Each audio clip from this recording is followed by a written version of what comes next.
Kasih yang terindah, hati yang mulia, hanya ku temukan di dalam-Mu,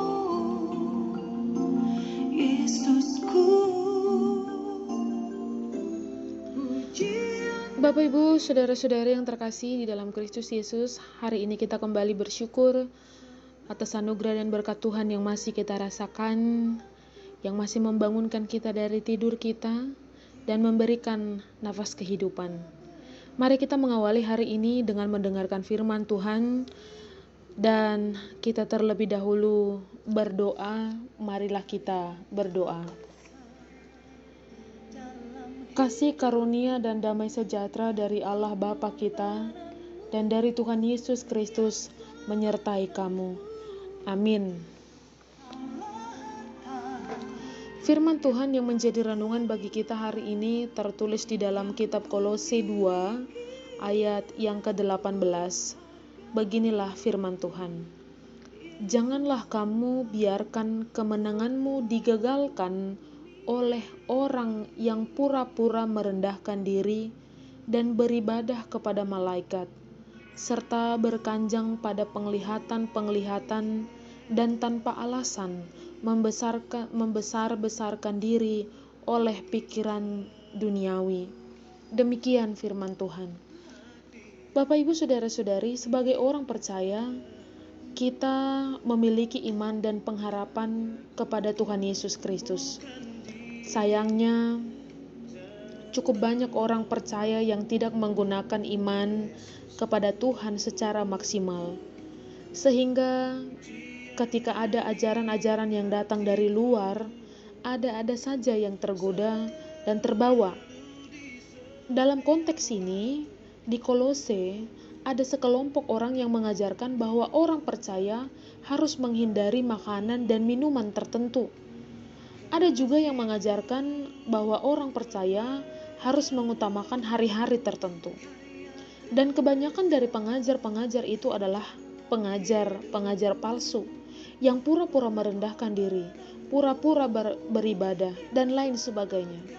Dan melalui nats ini, kita diberitahukan bagaimana ciri-ciri pengajar palsu tersebut. Yaitu yang pertama, pura-pura merendahkan diri. Kita sebagai anak-anak Tuhan memang sangat perlu merendahkan diri di hadapan Tuhan. Artinya meninggalkan ego dan menyerahkan segala sesuatunya kepada Tuhan. Tetapi di dalam nats ini yang ada adalah kebalikannya. Pengajar-pengajar palsu tersebut pura-pura merendahkan diri dan akhirnya menyiksa dirinya sendiri. Yang kedua, beribadah kepada malaikat. Ibadah yang benar adalah beribadah kepada Allah, bukan kepada malaikat. Malaikat itu ciptaan Tuhan Allah, maka tidak mungkin kita menyembah ciptaan Allah. Yang ketiga, berkanjang pada penglihatan, artinya berkeras hati dan fokus dengan apa yang dia lihat. Dan yang keempat, membesar-besarkan diri oleh pikiran duniawi. Sehebat apapun kita, tak perlu membesar-besarkan diri sendiri. Hanya satu yang patut untuk kita muliakan, kita agungkan, dan kita besarkan, yaitu Tuhan Allah. Sebaik apapun yang dilakukan oleh seseorang, tapi jika dia membesar-besarkan dirinya atas apa yang ia lakukan, maka ia akan dipandang rendah oleh orang-orang. Saudara-saudari, dalam hidup ini ada banyak hal yang kita harapkan dan segala usaha kita lakukan untuk mendapatkan itu. Tetapi tidak bisa kita pungkiri, pasti ada cobaan, bahkan ada saja yang mau menggagalkan. Oleh karena itu, kita harus waspada. Karena dalam hidup ini terkadang kita bertemu dengan orang-orang yang kelihatannya membantu kita untuk mencapai harapan kita. Tetapi sesungguhnya dia berpura-pura. Tuhan Allah tidak suka yang namanya pura-pura, tapi harus jujur, terbuka, dan tulus serta ikhlas. Maka tetaplah merendahkan diri dan berhati-hati dengan orang yang ingin menggagalkan kemenangan, dan kesuksesan kita. Semoga kita dikuatkan oleh Tuhan Allah. Amin. Kita berdoa.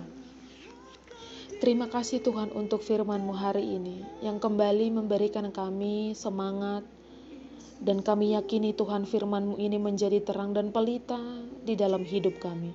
Tuhan, kami mohon berikan kami kekuatan untuk melakukannya dalam perjalanan hidup kami satu hari ini. Tuhan, berkati orang-orang jemaat-Mu yang mendengarkan firman-Mu ini. Kuatkan kami Tuhan, kuatkan mereka, berkati setiap aktivitasnya, jauhkan segala mara bahaya dari setiap langkahnya. Dan Engkaulah Tuhan yang senantiasa memelihara dan berkuasa atas kehidupan mereka dan kehidupan kami semua. Berkati bangsa kami ini Tuhan, para pemimpinnya juga Engkau yang memberikan kesehatan dan kebijaksanaan. Dalam satu hari ini Tuhan, kami menyerahkan seluruh hidup dan pekerjaan kami hanya ke dalam tangan pengasihan-Mu. Ampuni kami dari dosa kami, agar kami layak di hadapan-Mu. Di dalam Kristus Yesus kami berdoa dan bersyukur. Anugerah dari Tuhan kita Yesus Kristus, kasih setia Allah Bapa, dan persekutuan Roh Kudus kiranya menyertai kamu sekalian. Amin.